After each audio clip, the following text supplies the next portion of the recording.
Hello, Chemistry 1306 students. I'm here just going to cover rate of formation. This is found in chapter 13. I'm going to go ahead and show you the question that we're going to do.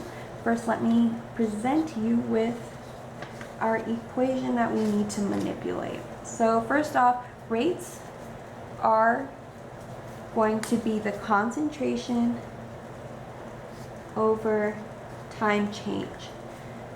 So this is the equation that we're going to be working with. It's 4pH3 reacts with and produces pH4, which is a gas, plus 6 dihydrogen.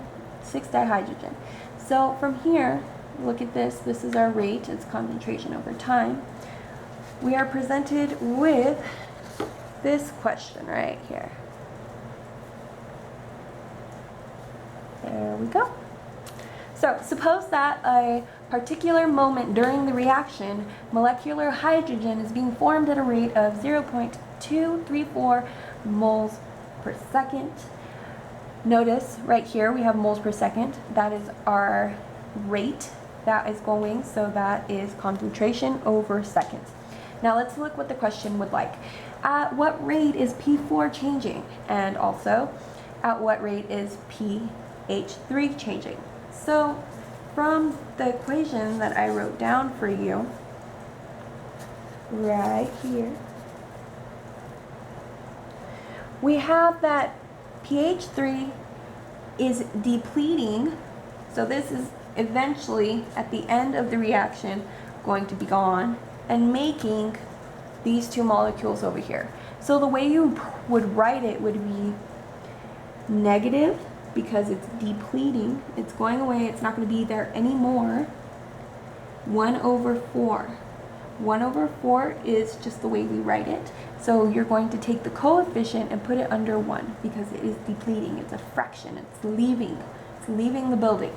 Over here, we put equal to, because in reality, all these equations are at an equilibrium at some point, which is when the products and the reactants meet a certain point at which they are both equal.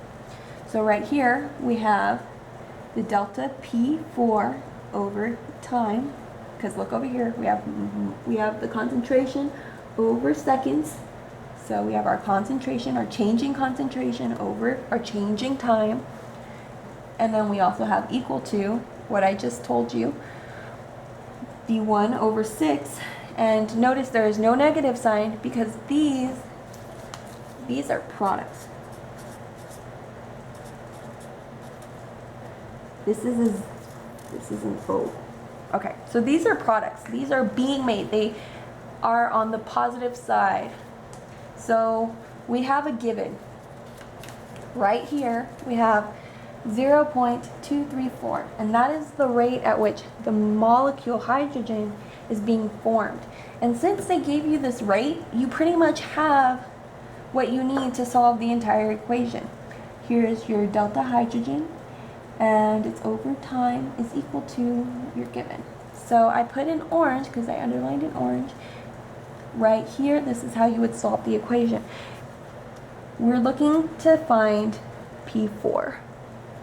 So since we're finding P4, we're going to put equal to our given. We know that hydrogen is being formed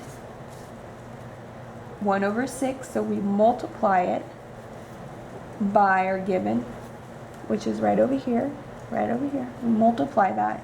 And the rate we get that, once you take out this middle portion, let me make that a little better, is actually equal to our A portion of the question. So P4 is equal to 0.0, that's a 390 moles per second. Okay, so for our answer, we have 0.0390 moles per second. Okay, now let's go to the B portion. So right here, I ran out of paper, so I added some. It's asking at what rate is pH3 changing? So we go ahead and begin by doing the equation. So when you put your equation, you're going to put the first portion. So it's going to be negative 1/4. Change of pH 3 over time is going to be equal to, and then as you see, we got the 1/6 from our given. So we already know this rate of formation. But since in our equation, these all are supposed to be able to equal each other, we're able to just tack that on the end. Right here, we're going to use algebra to go ahead and solve for what we need. So since we need just this portion, we need to get rid of the 1/4, the negative 1/4. So we just go ahead and do the opposite. You put it all the way at the other side, and it's right here. So pH 3 over time is equal to negative 4, because you just do the opposite of what's happening here, is multiplied by 1/6 times our given, which is 0.234 moles per second. Notice that it's not really being divided by anything, so we don't have to really cancel anything out. We can just go ahead and bring it, solve it from here, and pull it over, and your end result is going to be negative 0.156 moles per second. Thank you.